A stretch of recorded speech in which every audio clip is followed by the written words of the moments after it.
Good morning.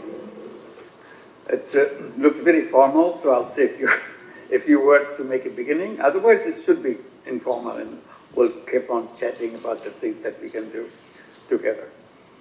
First of all, I want to mention that this is an exciting moment for us because this is a month of victory. That's December each year.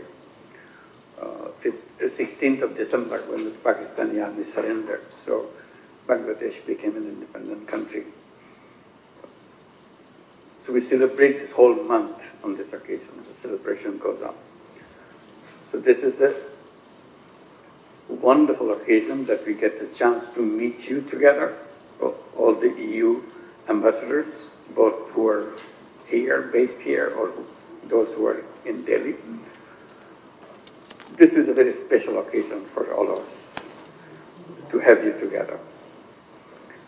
And the fact that you could assemble entire EU delegations in Bangladesh, in Dhaka, it shows the support to Bangladesh, the political support, as well as economic support, moral support, and other supports.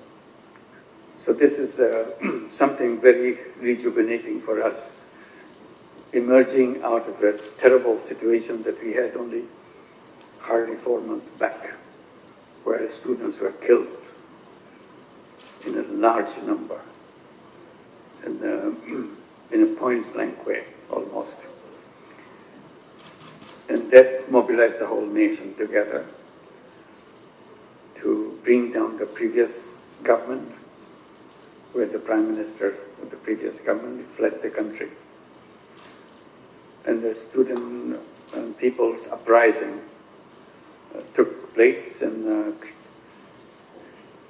bring this interim government to run the country until election is held and a new government is elected. So we are going through that process. But in the meantime, the excitement of the moment, after 16 years of repression and denial of all the rights, human rights and everything else, and also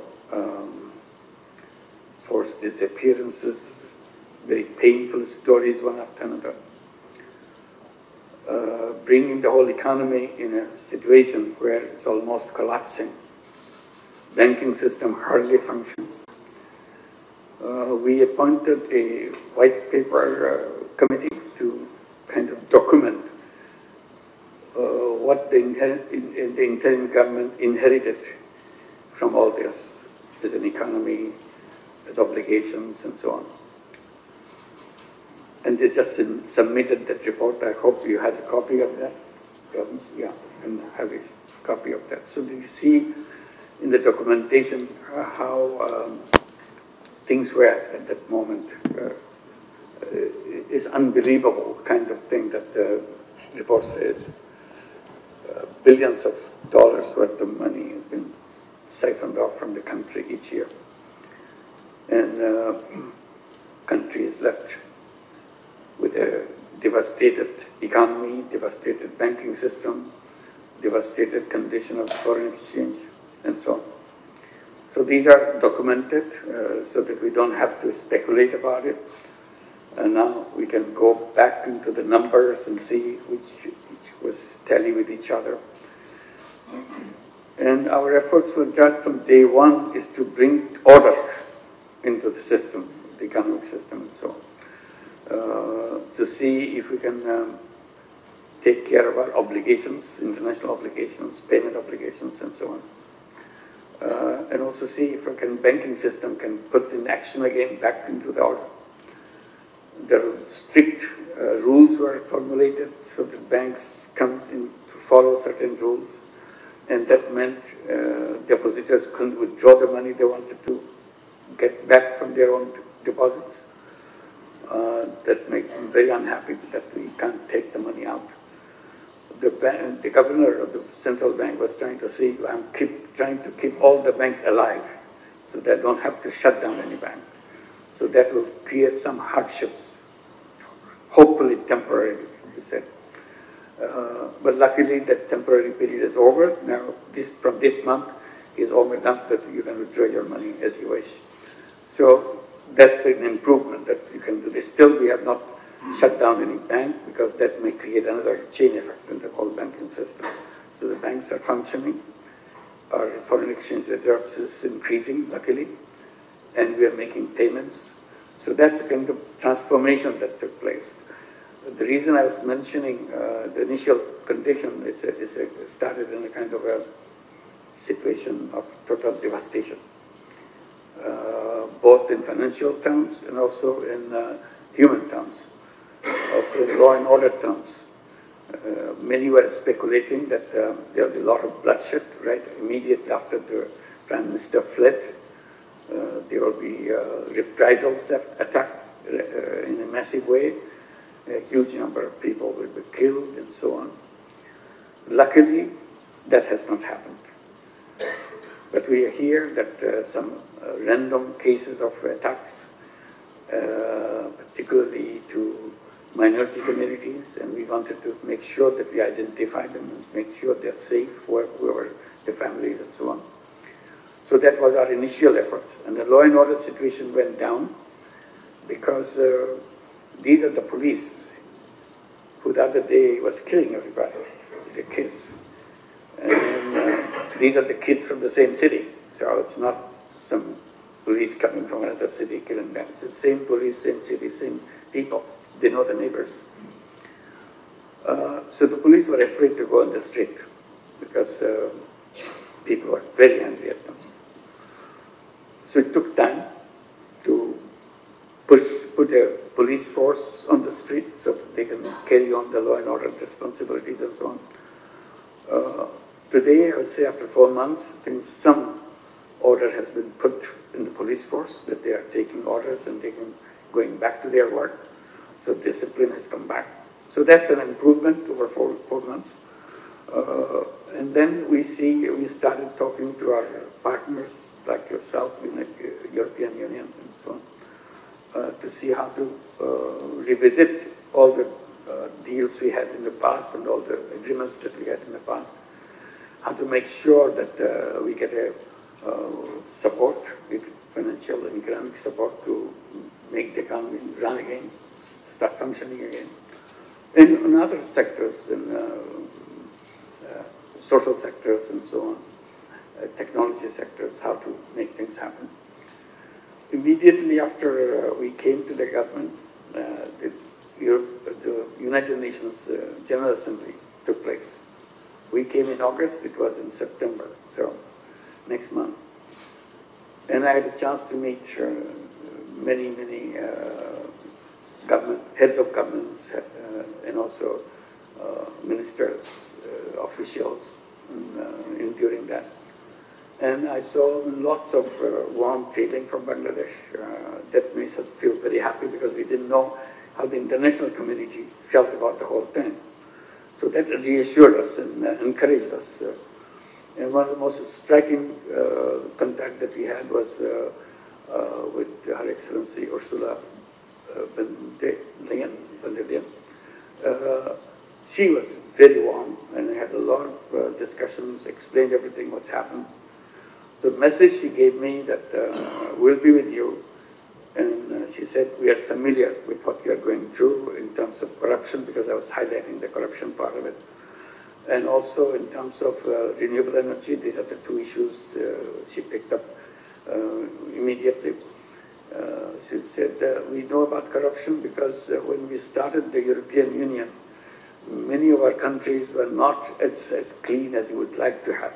So we have to go through the cleaning process together so that they can be part of the European community, European Union. So we have all that knowledge and policies and technology to make that happen. And we'll be very happy to support you. So this is one. And on other issues is that we'll be very happy to provide the assistance that you need. And I'll tell my colleagues to follow it up. And I suggested that I said it would be a good thing if you can find one individual person who can be the key person for it, because it's a huge group of people so that also within the government, there's so many diverse sides of the government. One person could communicate with everybody, and we can communicate with this one contact person. So yes, we can do that. So that's how whole thing began, and I was very happy that its responses were very warm. When I came back, many of you came to see me, carry the same message back to me, and so on. And Michael, His Excellency Michael Miller, is the one who said that he's been appointed as a contact person, key person to negotiate with you and get to the whole process. And out of this idea came that can we get together? And this is how we are getting together today, so that we can sit face to face and kind of exchange what we can do, what are the upcoming issues for us, priorities for us, and clarify anything that you need to know, and so on. So this would be one thing. And the fact that you came also a good message for the country. I must tell you, this is a very important month for us, and this month you didn't mean to choose this month, but it happened that way. It gives a good message for the whole country. Because in the meantime, something else happened, which I must mention to you. We had a campaign of misinformation, global campaign. It's a very powerful campaign. And we are starting to cope with that. That Bangladesh is calm, Bangladesh is going ahead with this mission and so on. It's not the kind of image this campaign is trying to give us. And the fact that you came, also a message that is not too bad for everybody to come here. So you came and you have a discussion here. So we are very happy with that. But we seek your support, how to deal with this misinformation, if you have any suggestions and anything that we can do to cope with it, because it's hurting us a lot in an international thing. Internally, people don't believe in that. We understand that the group who fled from the country, and not only the Prime Minister, followers of our party, top followers of our party left the country. Some are hiding, still hiding. Some are staying around, but not make themselves visible. But they try to take an opportunity to destabilize the country. And since all these billions of dollars they have transferred outside, they control that money. So they can use this money to mobilize things which to destabilize the country. So the campaign, both outside and inside campaign, will begin. And this is a kind of, again, very harmful to us. The Prime Minister who left the country, she's still speaking to the people of the country by television, by videos, by international presentation of her voices, in, for example, in New York televisions and so on. So that kind of create tense situation in Bangladesh, that she's still being heard by other people and so on. People felt that we must demonstrate the unity of all of us in Bangladesh. And I'm very happy all the political parties, every single political party get together. It's not common in Bangladesh for all political parties to get together and say we are one. We may have disagreements with each other, but when it comes to the solidarity of the nation, we are one. So they all came in one place and repeated this. Each one spoke on this issue and expressed their solidarity in this difficult moment. And we also invited all the leaders of the religious groups, including the Muslims. It's not just only the minorities were called, majority were left out. So majority, minority, all communities were invited. And they also committed their commitment that they are united. And all the propaganda and the misinformation about the minorities, they will be fighting for that. And they will stay behind us to make sure that we can continue to be a family, irrespective of what religion, what political leanings that you may have. So this is the message we try to get across. And people in general all over the country felt that way. So that strong sense of unity exists at this moment right now. But one issue that comes back, I'm sure in the discussion it will come back to, when is the election? All said and done, we need an election. And particularly political parties are very interested in holding the election. We are also interested in holding the election. But I'm trying to explain to people every time I get a chance to do that, that when this interim government was created, the two responsibilities assigned to them. One is holding the election, of course, because you have to transfer the power to elected government. Two, at the same time, reform the whole apparatus of the nation and policies and institutions and so on. So right from the beginning, we immediately pay attention to the reform part. We formed 15 different commissions, each one addressing a particular part of the reform agenda. And we expected that by the end of December or by the middle of January, hopefully we'll start getting the reports, depending on when they were created. There's add 90 days more, then they could get it. Like we created their white paper committee, they completed their 90 days and the report submitted that report and made public. Now others will be coming up almost by the end of the month. Regularly you're receiving those reports coming up. So what I explained to people that look, if you have to have the election, there are certain reforms that have to be finished before the election. There's an election reform commission already. So we have to wait for their report so that we can incorporate it in the election process. If you hold the election now, it will be the old-fashioned election, and all the old-fashioned problems may come back. So, and you all promise to avoid the old-fashioned problems. You committed yourself to have a new Bangladesh. That's the commitment. So new Bangladesh needs new policies, new institutional framework, new way of dealing with people and so on. So this is what we are waiting for. So I said these two processes are moving in the same direction towards the goal. If the election procedure, election process and all the reforms of election are done, we'll be ready for election. But all the reforms may not be done yet. So I'll ask the question to the nation, whether you'll wait for further reforms or you'll go ahead and have the election. Just up to you to choose. This is the choice I will give you. But they want the date. I said, I can't give you the date now. I can only say that this is the process which is going on. So this is the direction we are going. We can come up with some kind of announcement this month, how the process will go and where we expect these to end, this kind of thing. So this is in that process. People understand it when the political parties meet us. Publicly, they talk about immediate election, but when we meet privately, they are very friendly and they said, yes, we understand, but we don't want you to delay it because it may create problem for everybody. We have said, we understand that too. We are not going to delay it purposefully, but this is the thing that we'll put on the table in front of you and you judge. We'll not do anything without consulting you.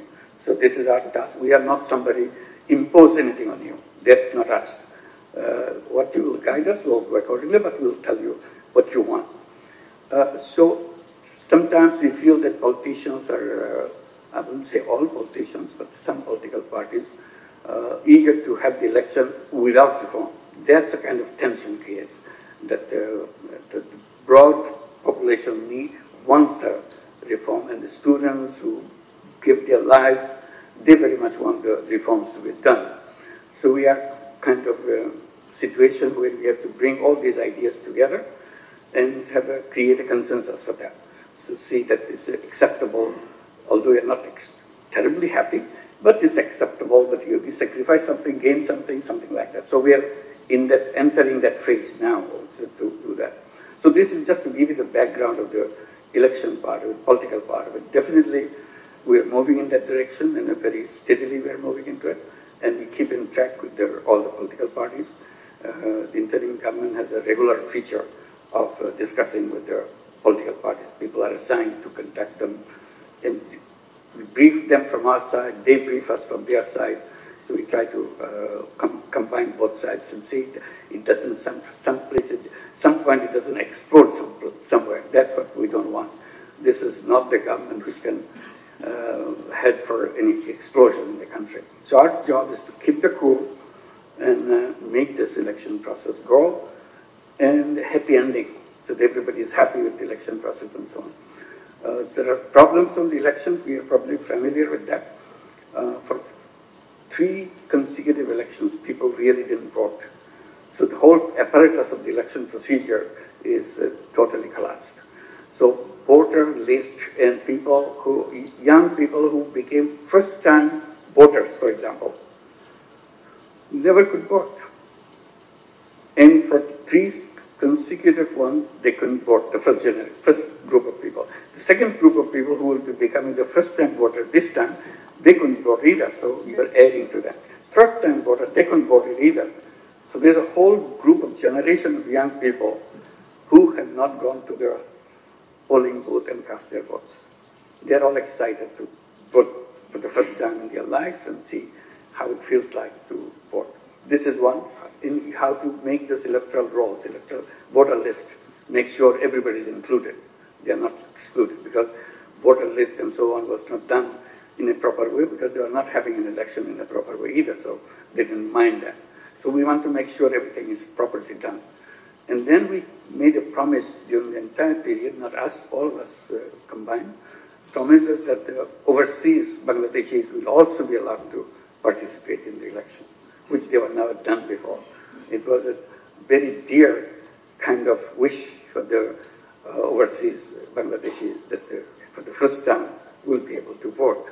Because whatever happens in Bangladesh, we immediately feel it, we immediately responded, but somehow we don't have a voice in the political affairs of Bangladesh because we are not voters.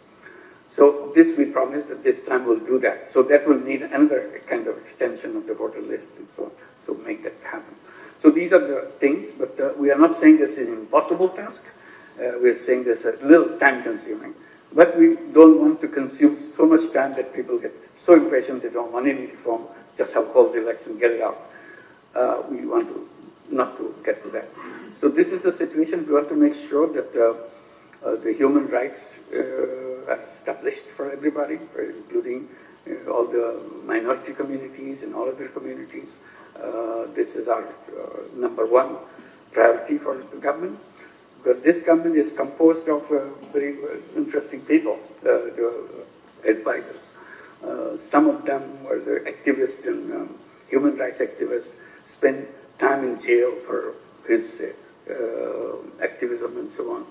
Still he's an activist. And some of them are women rights activists, some of them environmental activists. These are all activists, not only activist leaders, they're also the founder of the organizations they lead. So these are very important people in Bangladesh in terms of their campaign for the work and so on. So we have to make sure that they are also happy with what we're doing because of the strict way they want to see the nation proceeds in the next step. So this is another combination that we have to make sure that we can accommodate everything from around the country, at the same time the group that we have within the government itself. So this is it, and economic part is still we have to work together, and that's why we need your help, tremendous help on the technology side, particularly on the corruption fighting. This if you want to understand the corruption, I think the white paper would be a good, I shouldn't use the word Bible, it's kind of a documentation of what kind of corruption goes in the country. That's on the government side. There are many other private side also, but these are the documented government side corruption, that is a massive amount of corruption. It's not stealing, it's just plain robbery in front of everybody else. For example, a whole bank is taken over. Best guy threatening their board members to resign and put new members to get in, and bank is taken over by some group of people with the support of the government and so on. So these are the kind of things. It's a daylight robbery kind of situation in the big banks and so on. So that's where we have to make sure that we bring discipline, we bring order. Our ready-made garments industry, which is our key industry, they are the top ones, which is very well known, became dysfunctional because the owners fled and the companies can't pay the salary of the wages of the employees, huge number of employees, one company. The group has more than 40,000 employees, don't pay. So we are trying to pay because they are demonstrating on the street, destroying work plants, factories nearby, forcing the labor from the other factories to join them, in the process destroy their factories and so on. So we have to make a deal that we will pay the salary from the government until we can find a way how to make it work. So this is the kind of situation came not because something economically happened, simply owners disappeared because they belong to the group which disappeared from the ruling group. So this is where we are. But we have not given up. We continue to proceed and we'll find the solutions to problems that we have. So we will, that's where we are. I think I have to make a long statement. I thought I'll stop quickly. But now I gave you a little background where we are coming from. So I'll stop here and let you proceed. Thank you.